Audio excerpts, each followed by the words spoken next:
Casa, aqueles que porventura nunca estiveram aqui conosco, sejam bem-vindos e bem acolhidos, e aqueles que já frequentam com uma certa constância, continuem sendo bem-vindos.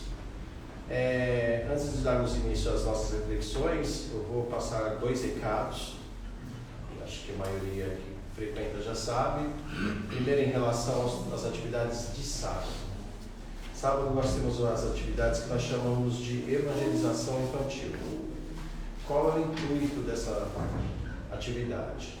Trazer crianças menores de 14 anos, crianças e pré-adolescentes, para estarem se inserindo nas máximas de Jesus, nos pilares básicos da doutrina espírita. Tudo isso feito com muito amor pelas meninas que fazem essa atividade aqui, e os meninos também, porque tem homens que fazem essa atividade de evangelização, e é muito importante nós trazermos, principalmente para essa juventude que está aparentemente meio sem norte, a gente trazer uma base para eles refletirem, para eles terem outro ponto de vista. E fora as atividades de evangelização, nós temos também a continuidade dos tratamentos que nós fazemos aqui. Para os adultos, a palestra, aqueles que trazem as crianças à palestra sobre temas ligados à adolescência. Há também o tratamento, como nós fazemos durante a semana, com o Evangelho e a prática dos passes, tá? E nós encerramos recentemente e parcialmente o curso que nós temos a gente chama teoricamente de escolinha de médiuns, mas é um curso de iniciação à doutrina espírita. Os alunos estão de férias agora no período de julho e retornam em agosto. Mas se porventura alguém que não conhece, que tem o desejo de se dedicar a conhecer um pouco mais da doutrina, a ouvir os expositores que fazem parte dessa atividade comentarem sobre a doutrina, na primeira semana de agosto nós retornaremos, tá? Sejam bem-vindos, mesmo aqueles que não começaram lá em fevereiro, março, se eu não me engano, vocês podem estar vindo em agosto também participarem do primeiro ano, tá? Eu costumo dizer que não é uma escolinha, na verdade a gente faz uma terapia de grupo, Não existe professor e aluno, existe todos nós no processo de aprendizagem. Então aqueles que porventura se disponibilizarem, quiserem, segunda-feira a partir das 8 da noite, das 20 horas, até as 21h30, 9h30, tá bom?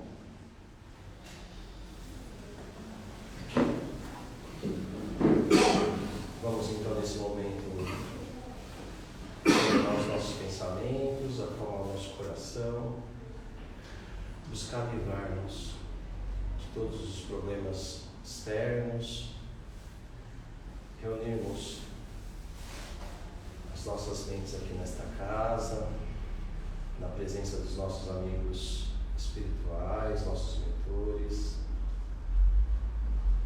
buscar o pensamento em Deus, o nosso Mestre Jesus, agradecendo pela oportunidade de estarmos aqui e pedindo para que nos auxilie na compreensão do Evangelho desta noite. E assim, gratos mais uma vez, pedimos licença para dar início ao Evangelho desta noite, louvando o nosso Pai maior, a prece que Jesus nos deixou. Pai nosso que estais no céu, santificado seja o vosso nome. Venha a nós o vosso reino, seja feita a vossa vontade, assim na terra como nos céus. O pão nosso de cada dia dai-nos hoje, perdoa as nossas dívidas, na medida que aprendemos a perdoar os nossos devedores. Não nos deixes cair em tentações e livra-nos de todo mal. Que assim seja, graças a Deus e graças a Jesus.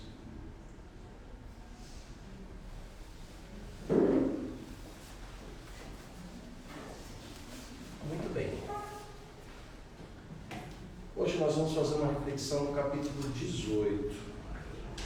O título desse capítulo é Muitos são chamados, poucos os escolhidos. E nós vamos fazer a reflexão do item 3 a 5, cujo o título é A Porta Estreita. Eu vou ler o item 3, que é um trecho bem curtinho que está em Mateus, no capítulo 7, versículos 13 e 14, que nos diz o seguinte: entregue pela porta estreita, pois a porta da perdição é larga, e o caminho que a ela conduz é espaçoso, e há muitos que por ela entram. E como a porta da vida é pequena, como o caminho que a ela conduz é estreito, e como há poucos que a encontram. Tem uma outra passagem também, que aqui está em Lucas. Eu vou ler para vocês, ela é um pouco mais longa, mas é a mesma explicação que se dá em referente a essas duas portas, a estreita e a larga, que está citada em Mateus. Alguém da multidão lhe perguntou: Senhor, são poucos os que se salvam? Ele respondeu: fazeis esforços para entrardes pela porta estreita, pois vos asseguro que muitos procurarão por ela entrar, e não poderão. E quando o pai de família tiver entrado e tiver fechado a porta, e que, estando do lado de fora, começardes a bater a porta, dizendo: Senhor, abre-nos, ele vos responderá: eu não sei de onde sois. Então recomeçareis a dizer: comemos e bebemos em vossa presença, ensinastes em nossas praças públicas. E ele vos responderá: não sei onde sois, afastai-vos de mim, vós todos que cometeis iniquidades. Então haverá choro e ranger de dentes, quando virdes que Abraão, Isaque e Jacó e todos os profetas estarão no reino de Deus, e que vós outros ficareis excluídos. Virão do oriente e do ocidente, do setentrião e do meio-dia, norte ou sul, tá? Setentrião norte, meio-dia sul. Muitos que terão lugar na festa do reino de Deus. Então aqueles que forem os últimos serão os primeiros, e os que forem os primeiros serão os últimos. Pois bem, tanto na passagem de Mateus quanto em Lucas, está muito claro que simbolicamente existem duas portas: a porta estreita e a porta larga. Eu vi um palestrante há muitos anos atrás, eu não sei a veracidade do discurso desse palestrante, não parei para pesquisá-lo, que dizia que porta larga e porta estreita existia nos templos. Então os animais que eram dedicados ao sacrifício para Deus passavam por uma portinha menor, a portinha estreita, e as pessoas que iam para o culto passavam pela porta maior, mais larga. Então eu não sei se necessariamente essa simbologia de porta estreita e porta larga houvesse uma certa, como é que eu posso dizer, comparação física com esse espaço que era dedicado aos sacrifícios de animais, e por onde as pessoas passavam, né? Por onde passavam os animais das pessoas. Mas enfim, o que significa do ponto de vista moral nós entendermos o que é porta estreita e porta larga? Segundo essas duas passagens, nós entendemos que a porta estreita, ela simboliza a caminhada do Espírito, né? A árdua caminhada do Espírito em busca da perfeição. E a porta larga? A porta larga, como nos diz claramente, seria o caminho da perdição. O caminho mais fácil que nós, espíritos, comumente buscamos. O caminho do erro e da perdição. A porta larga é muito mais fácil de passar, porque ela exige menos esforço. A gente tem que emagrecer para passar na porta estreita, né? Emagrecer do ponto de vista moral. Então, simbolicamente, nós entendemos que porta estreita é aquele caminho difícil, porque é o caminho voltado ao bem, a prática do bem. E a porta larga é aquele que nós já estamos, na condição que nós estamos espiritualmente acostumados a fazer. No livro de Emmanuel, chamado O Espírito da Verdade, no item 14 ele resume também o significado dessas duas portas e nos diz o seguinte, vou pedir licença para ler. Eu fiz um breve resumo, que a resposta é um pouco extensa, mas ele diz o seguinte: a porta estreita busca nos fazer entender que devemos buscar o acerto em escolhas para o espírito que nos permita marchar na senda evolutiva. Então, buscar a porta estreita significa nós buscarmos o caminho do bem, do acerto das nossas escolhas, no acerto das nossas decisões. E aí ele continua, buscando o aproveitamento de nosso tempo com as atividades úteis e sublimes. Então ele relaciona, olha, vocês têm que buscar o bem mais que isso. Vocês têm que utilizar o tempo que vocês têm na existência, na nossa reencarnação, para praticar o bem, para fazer atividades úteis, sublimes, que visem o progresso espiritual, que visem nós emagrecermos para passarmos na porta estreita. E aí o Emmanuel fala da porta larga, diz o seguinte: a porta larga revela os nossos desequilíbrios internos, que caso não consigamos resolver em nós mesmos e nos ajustarmos na busca e na prática do bem. Vou dar uma pausa aqui. Então a porta larga é nossa devido aos nossos desequilíbrios. Por que desequilíbrios? Porque nós somos criados à imagem e semelhança de Deus. Nós carregamos dentro de nós a centelha divina. Nós sabemos dentro de nós o que é o caminho do bem. E quando nós não praticamos o que naturalmente está dentro de nós, que é o bem, há um desequilíbrio. É o nosso desequilíbrio, os nossos desequilíbrios internos. E se nós não praticamos esse bem, nós somos forçados a ter a dor como reparação, com lastimáveis perdas de tempo. É que nos diz na passagem de Lucas, haverá choro e ranger de dentes. Mas é importante a gente frisar e pausar um pouco sobre essa questão da reparação. Porque muitas vezes nós espíritas, quando falamos em lei de causa e efeito, nós achamos que, por exemplo, alguém que mata alguém numa existência, na outra existência ele está condenado a ser morto por alguém. Isso não tem muita lógica. Porque se a gente for parar para pensar que alguém cometeu o crime de assassinar alguém e ele vai ter como consequência ser assassinado por outrem, significa que o mal é o que vai prevalecer. E Deus não é maldade. Deus não quer o mal em nenhuma das suas criaturas. Deus não quer que nós passamos pelo sofrimento. Vamos imaginar o seguinte, que dos males que possam nos acontecer, sempre será o menor mal, porque Deus jamais quer o mal da gente. O que acontece é o seguinte: nós sempre temos, em todo mal que nós cometemos, a possibilidade de reparação. Isso é uma lei divina. Lei de causa e efeito. Você faz o mal automaticamente, na sua prática, já vem com a sua consequência. Já fica lá implantada a consequência. A questão é o seguinte: nós temos duas maneiras de reparar o mal: pelo amor ou pela dor. O que seria reparar o mal por amor?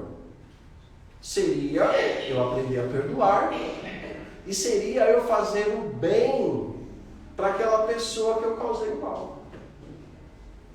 Se eu mato alguém nessa existência, assassino alguém nessa existência, não necessariamente eu preciso ser morto por outro alguém na outra existência. Mas se eu quiser reparar o mal com o amor, eu vou pedir para que na próxima existência eu possa ser filho daquele que eu matei.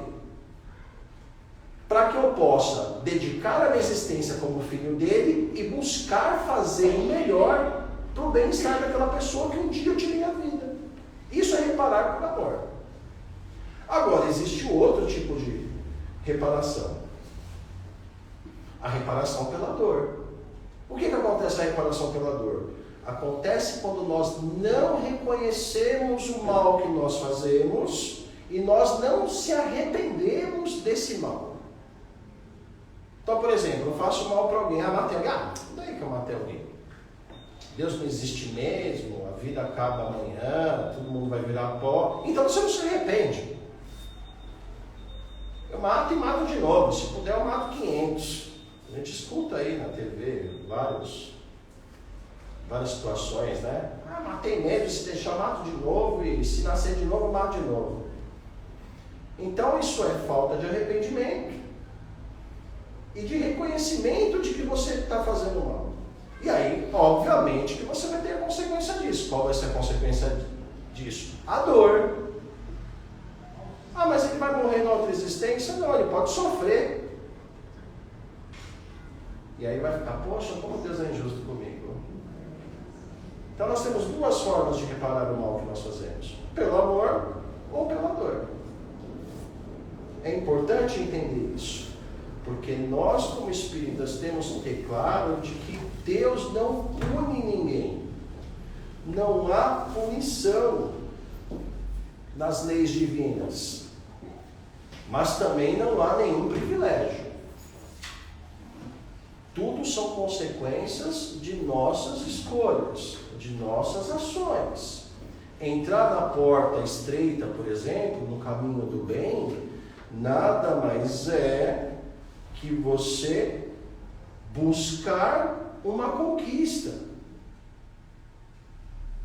Caminhar no caminho do bem é uma conquista. E ela não é um privilégio de ninguém, ela é acessível a todos aqueles que querem buscar o bem. Porque há uma outra lei além de causa e efeito, que é a lei do progresso. O progresso é uma lei divina.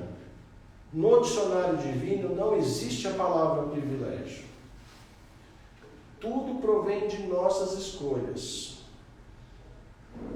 E o progresso é uma condição da lei divina. Todos nós estamos sujeitos à lei do progresso. Está muito claro nessa passagem de Jesus que a porta larga, a porta maior, a porta da perdição, ela é mais fácil. E a porta estreita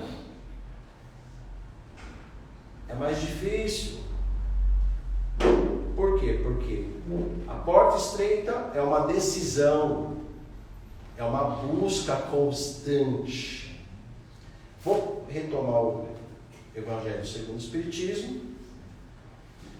E depois do item 5, no item 5, eu vou ler o primeiro parágrafo aqui de Kardec, que diz o seguinte, largue a porta da perdição, porque as más paixões são numerosas e o caminho do mal é frequentado pela maioria.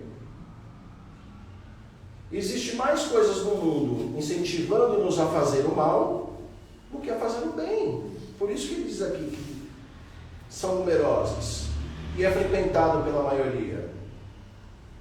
A da salvação, vamos chamar assim, que a porta estreita, é estreita, pois o homem que quer transpô-la deve fazer grandes esforços para vencer as suas más tendências, e poucos se submetem a isso. É o complemento do ensinamento moral e o nome do nosso capítulo. Muitos serão chamados a buscar o bem, mas poucos serão escolhidos, porque poucos verdadeiramente buscam fazer o bem. E o Emmanuel também continua no livro Espírito da Verdade. Diz o seguinte: a porta larga, ela é a entrada das nossas ilusões. E só há uma saída dessas ilusões: o nosso reajuste, a nossa mudança, a nossa reforma íntima, como nós espíritos gostamos de dizer. A porta estreita é a busca do bem. A saída da busca dessa porta estreita, porque lembra-se, que eu falei no começo, todos nós somos condicionados ao bem. Nós que saímos dela. E como é que nós saímos dela? Por meio do erro, buscando as paixões. E como é que nós retornamos a buscar o bem? Pela nossa renovação, pela nossa capacidade de mudar, de refletir, de tomar outros caminhos, fazer outras escolhas. E aí eu pergunto, quando eu me parei para refletir sobre esse evangelho com vocês, eu me pus uma reflexão que eu vou compartilhar com vocês. Por que a maioria de nós preferimos o caminho da porta larga? Se é o da porta estreita que, entre aspas, nos salva. E aí, obviamente, uma das conclusões que eu cheguei é o seguinte: é que não há uma preferência pelo caminho do mal na nossa condição. Há uma predisposição em nós em perambular pelo erro. Por que há uma predisposição? Porque haja vista o estágio evolutivo de espírito que nós estamos e haja vista o estado evolutivo que a nossa humanidade, o nosso planeta está. É o que eu falei agora há pouco. É só observar minimamente o mundo para entender a condição que nós estamos. Nós não somos melhores que o mundo. E nem o mundo é muito melhor que a gente. Tudo que acontece no mundo é reflexo das nossas escolhas e das nossas omissões. Graças a Deus, por outro lado, e o Espiritismo nos reconforta nesse sentido, é que todos nós estamos sujeitos à lei do progresso. Então, assim, por mais teimosos e infantis que nós somos, nós estamos condicionados a crescer. Cedo ou tarde nós vamos ceder. Nós vamos ceder à necessidade de mudar. Cedo ou tarde nós vamos ceder à necessidade de evoluir e de tomar o caminho que nos conduz à porta estreita. A ilusão que nós temos na porta larga, ela é uma ilusão. Literalmente é uma ilusão. Por que é uma ilusão? Porque se nós estamos condicionados ao progresso, não vai ter nada que vai impedir que esse progresso aconteça. Porque se o progresso é uma lei divina, não vai ser eu com a minha maldade que vou impedir a lei do progresso. Uma hora vai vir para mim. E eu vou escolher, olha, eu vou resgatar meus débitos por amor, no amor verdadeiro, ou vou esperar a dor? Eu tenho um caminho mais rápido, o amor. Eu tenho um caminho mais lento, mais doloroso, é a dor. Por isso que é importante nós refletirmos sobre essa passagem. Porque entendamos que quando nós rejeitamos o Evangelho do Cristo, o chamamento fraterno que Jesus nos faz por meio do seu Evangelho, dos seus exemplos, da sua prática,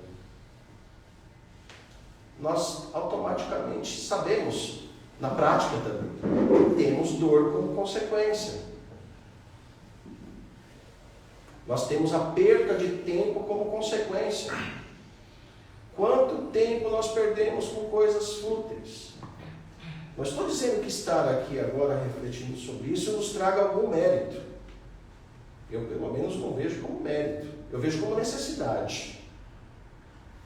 Se não fosse necessidade, talvez não estaríamos aqui. Tem tantas coisas mais gostosas para fazer.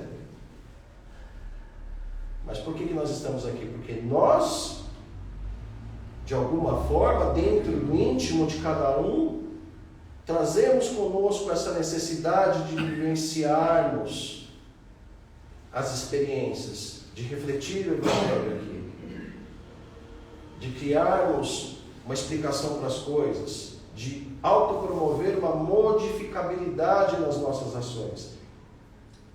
Estar aqui já é uma modificabilidade. Bom, 2 décadas atrás eu estaria assistindo novela. Que eram boas novelas. Eram boas, hoje não dá mais. Mas mesmo se fosse, talvez não estaria mais. Tá? Enfim. Como nos diz Jesus, Nenhuma ovelha fica perdida no rebanho de meu Pai. Todos nós um dia faremos parte da porta estreita. Todos nós, em algum momento da nossa história espiritual, estaremos buscando o bem e praticando o bem de maneira integral. E isso vai acontecendo. Faz parte da lei do progresso. E vai ser muito interessante, porque quanto mais as pessoas caminharem na busca desse caminho para o bem, desse percurso para a prática do bem, mais a porta vai deixar de ser estreita, mais ela vai se alargar, e menos árdua vai ser a caminhada daqueles que estão buscando o progresso espiritual, que estão buscando se melhorar. Conforme o ser humano vai evoluindo, mais ele vai adquirindo consciência e a necessidade de praticar o bem. E essa porta que é estreita, porque fazer o bem é algo difícil, começa a se alargar, porque você vai ter menos pessoas praticando o mal. Vai ser muito menos difícil seguir esse caminho do bem, como é hoje. Hoje é difícil. Terra é um planeta de provas e expiações. Está lá, os Espíritos falaram para a gente. É um planeta de provas e expiações. Eu sempre vou repetir isso, então na palestra que eu fizer aqui.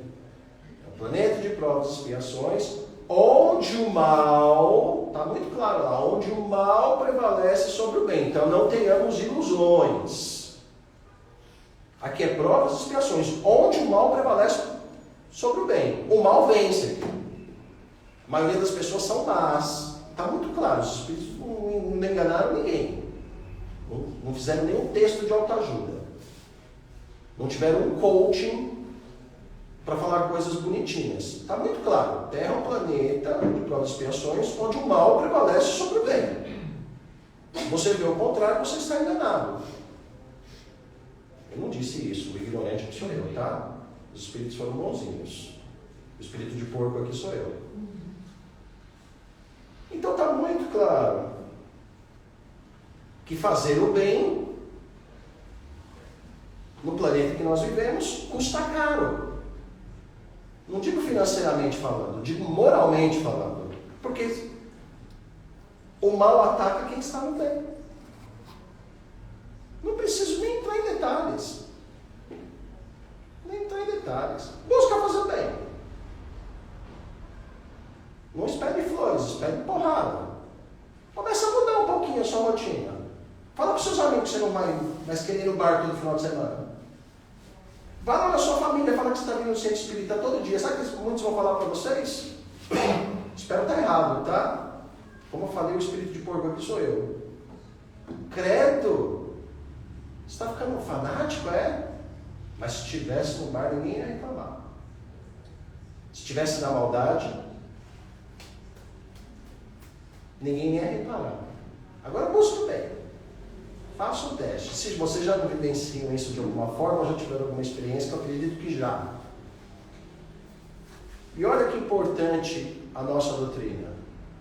O Espiritismo ajuda-nos a compreender tudo isso.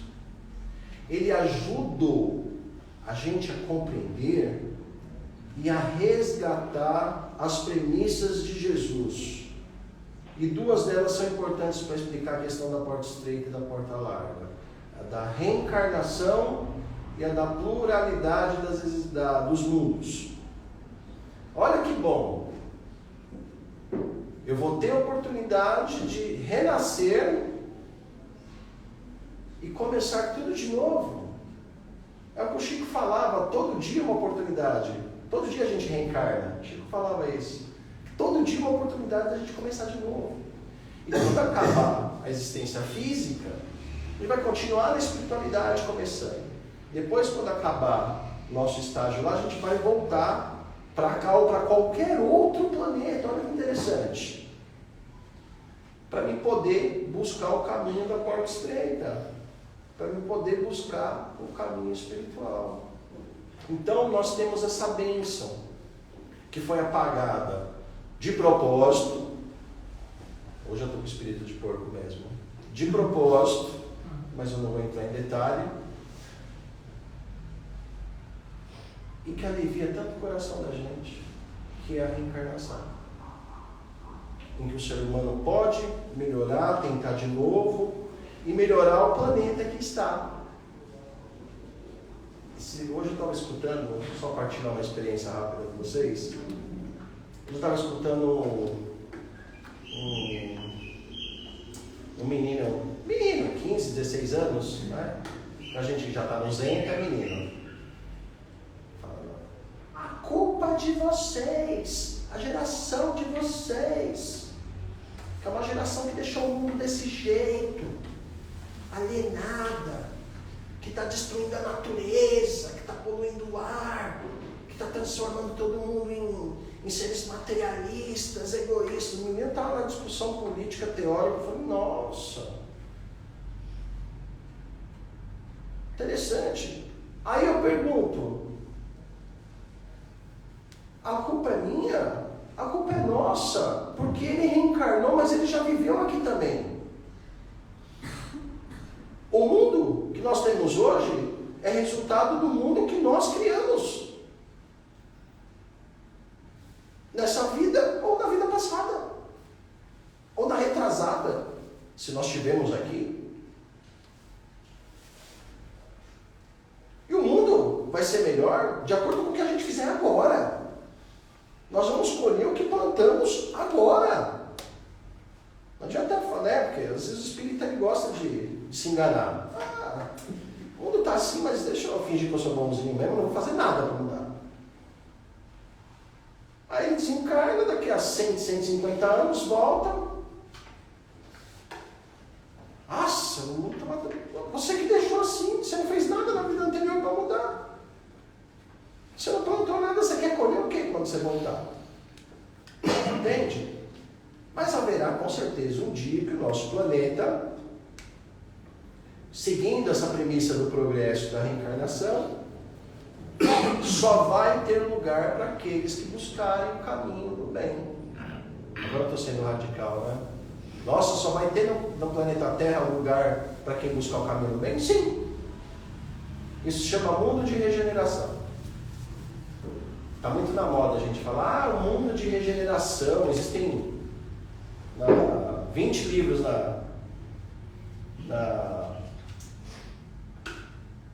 dizemos assim, na bibliografia espírita que fala sobre regeneração. A regeneração vai ter só espírito bom? Não vai. Porque se for só para ter espírito bom na regeneração, não vai ter espírito na Terra. Ninguém é bom. Vai contar nos dedos alguém que possa ficar. Mas o bom já passou por aqui. Jesus. No restante nós estamos tudo engatinhando. Então não vai ser regeneração no mundo de espíritos bons. Estará no mundo de regeneração aqueles que estiverem arrependidos. Lembra do arrependimento? Consertar o mal pelo amor? Reconhecer que você tem maldade, se arrepender e buscar auxiliar aquele que você prejudicou? Então se chama arrependimento. Só estará no mundo de regeneração aqueles que estiverem arrependidos e com o propósito da busca do bem.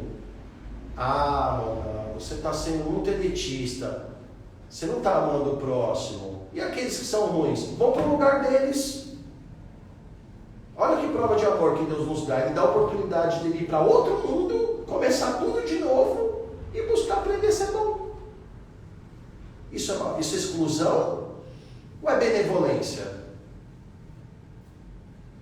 Então, o mundo de regeneração que nós espíritas costumamos dizer é um mundo onde estarão aqueles que estiverem arrependidos de ter feito mal e estiverem buscando consertar suas maldades com o caminho do bem. Quem vai ficar? Não me pergunte, gente.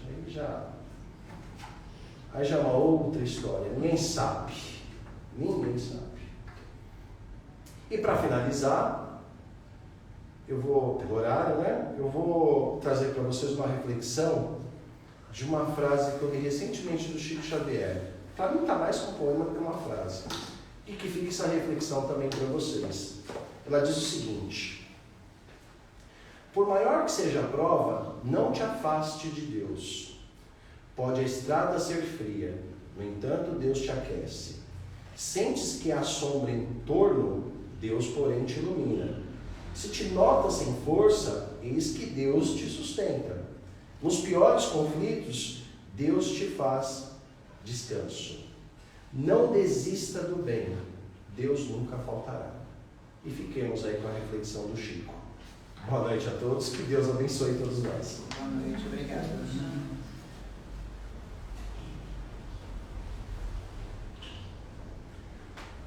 Vamos então agradecer a Deus nosso Pai, a Jesus, por mais essa oportunidade de estarmos aqui.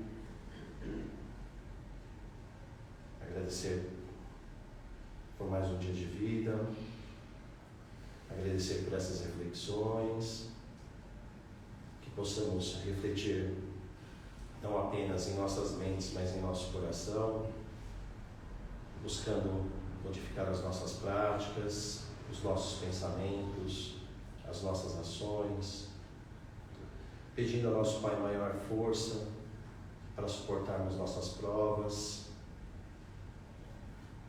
pedindo para o nosso Pai perdão, pedindo para o nosso Pai discernimento para aprendermos mais e mais sobre o Evangelho do nosso Mestre Jesus. E assim gratos, pedimos ainda ao nosso Pai maior que por meio desses espíritos amigos que aqui estão presentes, nos envie para o alto energias benéficas, que essas energias possam tocar cada um de nós, atingir o nosso corpo físico, trazendo-nos paz, equilíbrio físico e emocional. Que essa paz, esse equilíbrio se estenda em nossos lares, a todos aqueles que lá estão, e junto com essa equipe espiritual em pensamento, possamos, nesse momento, realizar uma limpeza nesse lar, e se porventura algo ruim que lá esteja, possa ser dissolvido, que possa ser bem encaminhado pela espiritualidade, para que possamos ter um ambiente no nosso lar de paz e de equilíbrio. Que essa luz ainda se estenda e que percorra também os nossos locais de trabalho, trazendo paz, trazendo equilíbrio, trazendo compreensão a todos aqueles sujeitos que lá estão, mesmo aqueles com o qual ainda não aprendemos a conviver. Que essa energia se espalhe na casa de nossos familiares, dos nossos amigos próximos, nossos pais, filhos, que ela se multiplique e atinja também todos aqueles irmãos sofredores, nos presídios, nos hospitais, nas ruas, nos planos espirituais inferiores, que cada um possa receber essa parcela de paz, de amor e de luz, de acordo com a sua compreensão, de acordo com o seu merecimento.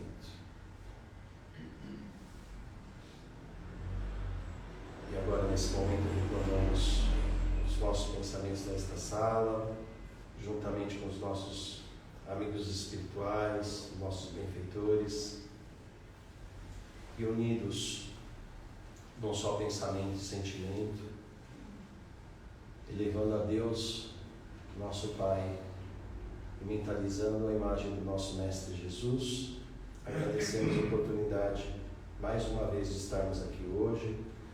Agradecemos essa casa por ceder espaço para que juntos possamos aprender, compreender,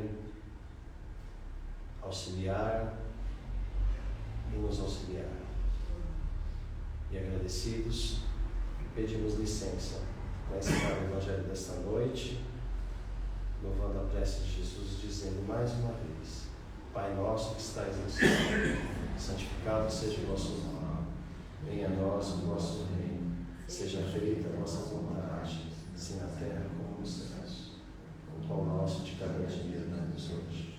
Perdoa as nossas dívidas, na medida que perdoamos os nossos devedores. Não nos deixes cair em tentação, livra-nos de todo mal, pois a ti pertence o reino, a glória e o esplendor para todos sempre. Graças a Deus e graças a Jesus.